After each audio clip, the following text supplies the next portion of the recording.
नमस्कार साथियों, आप देख रहे हैं ऑल इंडिया समाचार। यहाँ पर आपको 10 मिनट में यूपी की 25 बड़ी खबरें मिलेंगी, तो वीडियो को लाइक करके चैनल को सब्सक्राइब जरूर करें। आज की पहली बड़ी खबर, योगी सरकार ने किसानों को दी बड़ी सौगात। अब किसानों को कृषि यंत्र सब्सिडी मिलेगी 50,000। खेती को आसान और आधुनिक बनाने के उद्देश्य से योगी सरकार ने कृषि यंत्रों पर सब्सिडी देने की प्रक्रिया शुरू कर दी है। अब किसान भाई आधुनिक कृषि उपकरणों को कम कीमत में खरीद सकते हैं, जिससे खेती में समय और मेहनत दोनों की बचत होगी और उत्पादन भी बढ़ेगा। होली पर राशन कार्ड धारकों को मिलेगा 1 किलो रिफाइंड, 2 किलो चीनी, 2 किलो सर्फ, 35 किलो गेहूं। योगी सरकार ने इस बार यूपी में सभी लाभार्थियों को 5 से 6 लाभ फ्री देने का आश्वासन दिया है। बलिया में स्वामी विवेकानंद युवा सशक्तिकरण योजना के तहत अब डीएलएड प्रशिक्षुओं को भी टैबलेट मिलेंगे। जिले में पहले ही 88,000 से अधिक छात्रों को टैबलेट, स्मार्टफोन मिल चुके हैं। डीजी शक्ति पोर्टल पर डेटा अपलोड करने की तैयारी चल रही है, लेकिन 30,000 से अधिक छात्रों की ई-केवाईसी लंबित है। डायट ने सभी कॉलेजों को छात्रों का डेटा अपलोड करने के निर्देश दिए हैं। उत्तर प्रदेश में बिजली उपभोक्ताओं के लिए राहत भरी खबर। मार्च 2026 के लिए Uttar Pradesh power corporation limited UPPCL द्वारा ईंधन अधिभार शुल्क की नई दरों की घोषणा कर दी गई है। इस बार दिसंबर 2025 की अपेक्षा मार्च 2026 माह में 2.42% ईंधन अधिभार शुल्क में कमी की गई है। इसके हिसाब से उपभोक्ताओं को काफी कम बिल देना पड़ेगा। इससे प्रदेश के उपभोक्ताओं को लगभग 141 करोड़ रुपए का सीधा लाभ होगा। मुख्यमंत्री योगी आदित्यनाथ ने सभी कर्मचारियों के वेतन का भुगतान होली से पहले करने का निर्देश दिया है और कहा कि इसमें किसी भी तरह की लापरवाही बर्दाश्त नहीं की जाएगी। यूपी में 29 प्रमुख प्रजातियों के पेड़ काटने पर प्रतिबंध बढ़ा, पकड़े जाने पर हो सकती है एफआईआर। उत्तर प्रदेश में आम, नीम, शीशम सहित 29 प्रमुख पेड़ों को काटने पर प्रतिबंध 31 दिसंबर 2027 तक बढ़ा दिया गया है। बिना वन विभाग की अनुमति के पेड़ काटना गैर कानूनी है, जिस पर एफआईआर, जुर्माना और जेल हो सकती है। अनुमति के लिए ऑनलाइन आवेदन करना होगा और प्रति पेड़ 10 नए पौधे लगाने या प्रतिपूर्ति राशि जमा करने का शपथ पत्र देना अनिवार्य है। 2027 का टिकट किसे मिलेगा और किसे नहीं, अखिलेश यादव ने कर दिया क्लियर। होली के बाद तैयार होगी लिस्ट। सपा प्रमुख अखिलेश यादव ने कहा, 2027 में विधानसभा चुनाव के लिए उम्मीदवारों का चयन बाहरी एजेंसियों के सर्वे और आंतरिक फीडबैक के आधार पर करेंगे। सिफारिशों को दरकिनार कर जिताऊ उम्मीदवारों को प्राथमिकता दी जाएगी।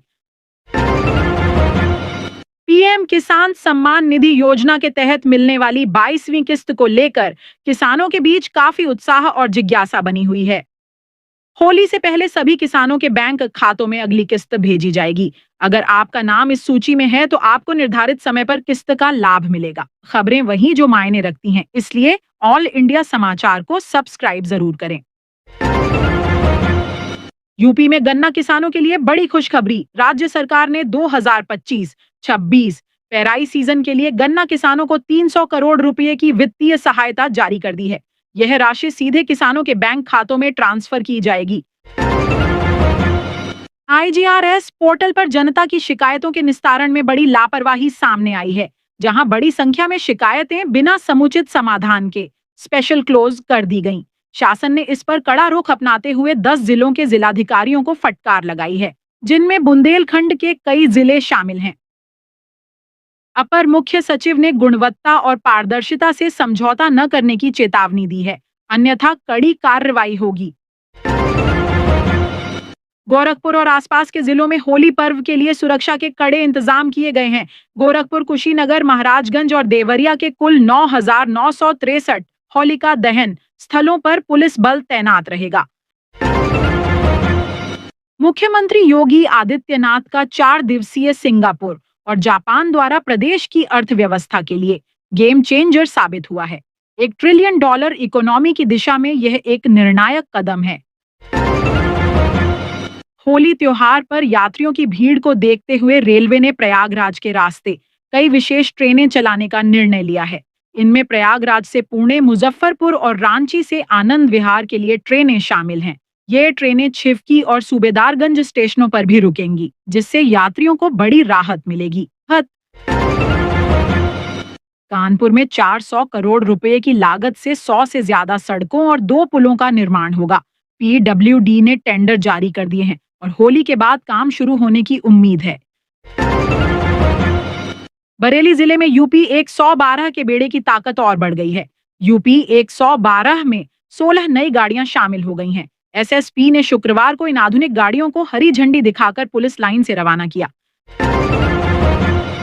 लखनऊ, कानपुर, वाराणसी, प्रयागराज समेत अन्य जगहों पर सस्ते प्लाट का सपना दिखाकर लोगों से अरबों रुपए की ठगी करने वाले शाइन सिटी के निदेशक रशीद नसीम को दुबई से पकड़ लिया गया है। दिल्ली और नोएडा, ग्रेटर नोएडा से कानपुर, लखनऊ, प्रयागराज, वाराणसी की ओर जाने वालों की भीड़ सबसे ज्यादा है। आम दिनों में इस रोड पर जाने वालों से बैठने के लिए 600 से 700 रुपए और स्लीपर सीट के लिए 850 से 1000 रुपए ऑनलाइन बुकिंग के जरिए लिए जाते हैं। लेकिन त्योहार में रेट कई गुना हो गए हैं। कानपुर के लिए सीट 1900 रुपए और स्लीपर के लिए 3200 रुपए लिए जा रहे हैं। होली पर ट्रैफिक नियम तोड़े तो खैर नहीं। सीएम योगी के सख्त निर्देश के बाद यूपी में जारी किया गया अलर्ट। मुख्यमंत्री योगी आदित्यनाथ के निर्देश पर यूपी में होली के दौरान सड़क सुरक्षा और सुगम यातायात सुनिश्चित करने के लिए अलर्ट जारी किया गया है। लंबी दूरी की बसों में 2 ड्राइवर अनिवार्य किए गए हैं और 29 फरवरी से 9 मार्च तक अतिरिक्त बसें चलेंगी। इलाहाबाद हाईकोर्ट ने शंकराचार्य स्वामी अविमुक्तेश्वरानंद की गिरफ्तारी पर रोक लगा दी है। जस्टिस जितेंद्र कुमार सिन्हा ने फैसला सुरक्षित रख लिया है। उन्होंने 24 फरवरी को हाईकोर्ट में अग्रिम जमानत के लिए याचिका लगाई थी। राज्य सरकार के वकील ने जमानत का विरोध किया। शंकराचार्य के वकील ने कहा, यह साजिश का मामला है। मार्च के तीसरे हफ्ते में सुनवाई होगी। सपा अध्यक्ष अखिलेश यादव ने कहा कि केजरीवाल का कथित शराब घोटाले में आरोप मुक्त होना भाजपा के लिए नैतिक मृत्यु दंड जैसा है। केजरीवाल के साथ सत्य और न्याय दोनों खड़े हैं। मुख्य निर्वाचन अधिकारी नवदीप रिणवा 28 फरवरी को मेरठ आ रहे हैं। वे एसआईआर अभियान की प्रगति की समीक्षा करेंगे और नोटिसों की सुनवाई प्रक्रिया का निरीक्षण करेंगे। रोजाना यूपी की ताजा और काम की बड़ी खबरें सबसे पहले पाने के लिए हमारे चैनल ऑल इंडिया समाचार को अभी सब्सक्राइब करें और बेल आइकन दबाना न भूलें।